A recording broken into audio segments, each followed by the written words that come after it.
তো লাইটটা এখানে লাগাই দিলাম, লাইটটা খুবই সুন্দর হয়েছে, আলোটা দেখতে খুব ভালো লাগতেছে। আর পয়েন্টটা বাই করছিলাম এইটার থেকে, এখানে একটা লাইট ছিল কিন্তু ওটা আমি দিইনি, এখন আমি টিউব লাইট দিয়ে দিছি একটু আলোটা বেশি হওয়ার জন্য, কারণ যেহেতু এই মিটিংয়ে একটু জায়গা কম আর এখানে আলোটা কম হয়। এখানে একটা লেটার লয়ে লিছি আর লয়ে লিছি টেস্টার টেপ দেখতে পারতেছেন, আর হাতে আছে আমার স্টার আর আছে কারেন্টের টেস্টার। আমি এখানে আর একটা লাইট লাগাবো, তো লাইটটা আমি রেখে দিছি চেয়ারের উপরে, দেখতে পারতেছেন এই হচ্ছে চেয়ারের উপরে।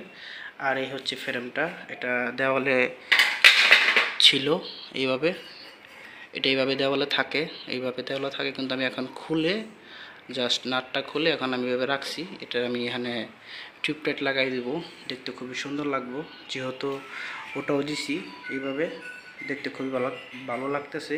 এসির ঠিক পাশাপাশি দিছি, হ্যাঁ ওখানে যেহেতু একটা পয়েন্ট ছিল গোল, ওখানে আমি দিনে এখানে দুইটা লাইট ফিট করলাম। আর ওখানে হচ্ছে নোটিশ বোর্ড, আমাদের যে সকল চেম্বারে কাজকাম থাকে সেই চেম্বারে নোটিশ বোর্ড। আর ওভেনটা হঠাৎ করে নষ্ট হয়ে গেছে, তো যার কারণে এখন নিজে ঠিক করতে পারি নাই, পরে এটা বাইরে নিয়ে গেছিলাম মিস্ত্রির কাছে, ঠিক করছে। এটা হলো মিয়াকো, যেহেতু ওয়ারেন্টি ছিল এই কারণে নিজে আমি খুলি নাই, মিস্ত্রি দিয়ে ঠিক করাইলাম। আর এই হইতেছে এই ওভেনের যে পাশটা যেটা থাকে এটা হচ্ছে গরম হয় না, সমস্যা ছিল এটা, আমাদের লাইন টাইন সবই পাইতো কিন্তু এটা ওভেনটা গরম হইতো না, খাবার দাবার বা চা পানি কোনো গরম হইতো না। তো আমরা যখন মিয়াকো শোরুমে নিয়ে গেলাম, বাইতাম্য করম মিয়াকো শোরুম, ওখানে নেওয়া যাওয়ার পরে এটা জ্বলে গেছে, বলছে এটা নষ্ট হয়েছে, এটার দাম সব সহকারে 3000 টাকা রাখছে না, 3000 টাকা রাখছে এই জিনিসটা, দেখতে পারতেছেন আমি ক্যামেরার সামনে ধরতেছি। আর পিছনে একটা নাম্বার আছে, এটা হচ্ছে সিরিয়াল নাম্বার যেটুকু সম্ভব, কত বোল্ট 24 24 610 এ, এটা একটা মডেল নাম্বার। তো যাই হোক, ওভেনের যদি কোনো সমস্যা হয় নিজেরা কেউ খুলবেন না, কারণ এগুলা অনেক পাওয়ার টানে, তো অনেক লাইন কারেন্টের বিদ্যুৎ টানে, তো এই কারণে নিজেরা খুলবেন না, কখন শর্ট খেয়ে থাকেন।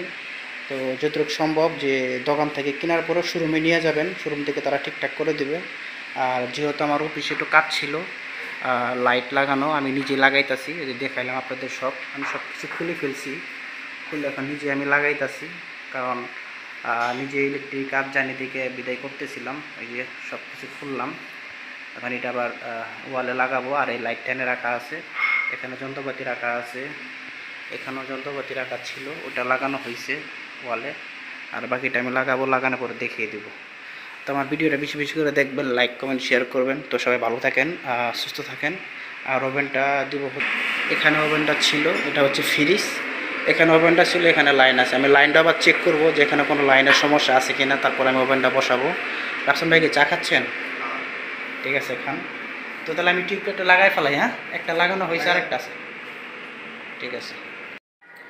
তো অবশেষে আমাদের লাইট লাগানো শেষ, ওই যে দেওয়ালে লাগাই দিলাম, দেখতে পারতেছেন, কারণ এটা আগের তুলনায় কিন্তু আলো অনেক বাড়ছে। এই যে লাইট ওখানে লাগাই দিছি একটা, আর দিছি হচ্ছে এই পাশে একটা, এই পাশে একটা দিছি টিউবলাইট, এই যে দুই পাশে দুটো টিউবলাইট দিয়ে দিছি।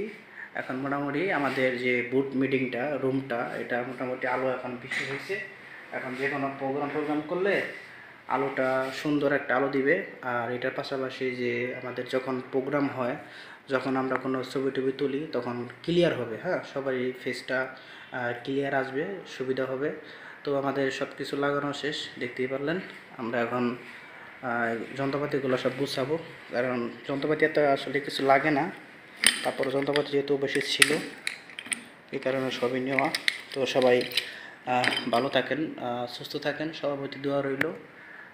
যারা যেখানে লাইট বা ফ্যান লাগান না কেন, অবশ্যই যখন এটা খুলবেন, খোলার পরে কিন্তু কারেন্টের সাথে অবশ্যই চেক করবেন যে আপনার ওখানে কি লাইন আছে কিনা, চেক করার পরে হাত দিবেন, নইলে কিন্তু শর্ট খাবেন, কম বেশি সবাই জানেন। যতটুকু সম্ভব এখানে কাজ করার আগে, লাইট লাগানোর আগে দেখবেন সুইচটা বন্ধ আছে কিনা, সুইচটা বন্ধ করে তারপরে এখানে হাত দিবেন, নইলে কিন্তু শর্ট খাবেন। আর আরেকটা বিশেষ হচ্ছে যে সার্কিট ব্রেকার, দেখবেন যে যদি লাইন থাকে, যে সুইচ বন্ধ করার পরেও লাইন থাকে, তাহলে বুঝবেন যে সার্কিট ব্রেকার কোনো সমস্যা আছে কিনা। এই সার্কিট ব্রেকারগুলো সবসময় চেক করবেন। যদি দেখেন যে কোনো ওখানে লাইন পাইতেছে তাহলে অবশ্যই সার্কিট ব্রেকারটা বন্ধ করে দিবেন। বন্ধ করে দেওয়ার পরে এই বোর্ডের সুইচটা বন্ধ করে সার্কিট ব্রেকার বন্ধ করে পরে আপনি ওয়ারিং করবেন। তাহলে আল্লাহর রহমত কোনো দুর্ঘটনার থেকে রক্ষা পাবেন, কোনো দুর্ঘটনা ঘটবে না।